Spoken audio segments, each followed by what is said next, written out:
미국의 대통령이 누가 되느냐, 미국 국민뿐만 아니라 전 세계인들의 관심이 쏠리고 있습니다. 선거 시작 직전 나온 여론조사 결과 보면서 판세 분석해 보겠습니다. 장지현 기자 나왔습니다. 장 기자, 이 미국 현지 예측은 어떻습니까? 네, 트럼프 대통령이 현지 여론조사에서 조 바이든 민주당 후보를 이긴 적은 거의 없습니다. 투표 직전 여론조사 업체 리얼클리어 폴리틱스가 전국 조사 결과를 내놨는데 전국 지지율에서 바이든 후보가 50.7%, 트럼프 대통령이 43.9%로 두 후보 간 격차가 6.8%포인트였습니다. 지난 대선에서 힐러리 클린턴 당시 민주당 후보와 트럼프 대통령 간 지지율 격차의 2배입니다. 미국 대선은 대통령을 뽑는 선거인단 538명 가운데 절반이 넘는 270명을 누가 확보하느냐의 싸움인데요.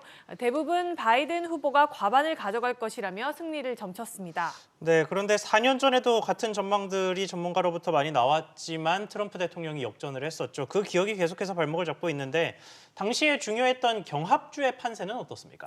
네, 아직까지 안개 속입니다. 선거 분석 매체인 538은 바이든 후보가 승리할 확률은 89%, 트럼프 대통령은 10%로 본다면서도 하지만 10%가 0%는 아니다 이렇게 말했는데요. 이런 말이 나온 배경은 경합주가 현재 초접전이기 때문입니다. 여론조사 결과 북부 러스트벨트와 남부 썬벨트 6개 핵심 경합주에서는 바이든 후보가 모두 우세한 것으로는 나타났지만 1에서 2%포인트 차 초접전인 곳이 절반입니다. 이 6개 주에서 101개 자리가 걸려 있는데 특히 29개 자리가 걸려있는 플로리다주, 20명을 가져올 수 있는 펜실베니아주가 가장 중요합니다. 만약 여기서 트럼프가 이긴다면 승산이 있습니다. 실제로 4년 전 트럼프 대통령은 6개 주에서 힐러리 클린턴 민주당 후보를 득표율 5%포인트 이내 근소한 차이로 이겼습니다. 네, 그리고 올해는 사전투표가 변수입니다. 이 사전투표가 현장투표보다 많을 수도 있는데 이렇게 되면 누구에게 더 유리할까요? 네, 결론부터 말씀드리자면 바이든 후보한테 유리하다 이런 말이 나오는데요. 이 현지 시각으로 3일 오전 사전투표에 참여한 유권자는 1억 명을 돌파했습니다. 지난 대선 당시 총 투표자가 1억 3,650만 명이었는데 이미 73%에 해당하는 인원이 투표를 마친 겁니다.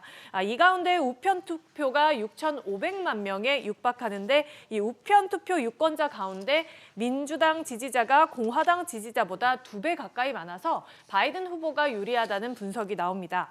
하지만 우편 투표는 개표 지연을 일으킬 수 있습니다. 특히 선거 이후에도 도착한 우편 투표 용지도 유효하다고 판단하는 주들이 많은데요. 최종 결과가 나오기 전에 트럼프 대통령이 조기 승리를 선언하게 되면은 혼란이 불가피하다는 전망이 나옵니다. 네, 장 기자 잘 들었습니다.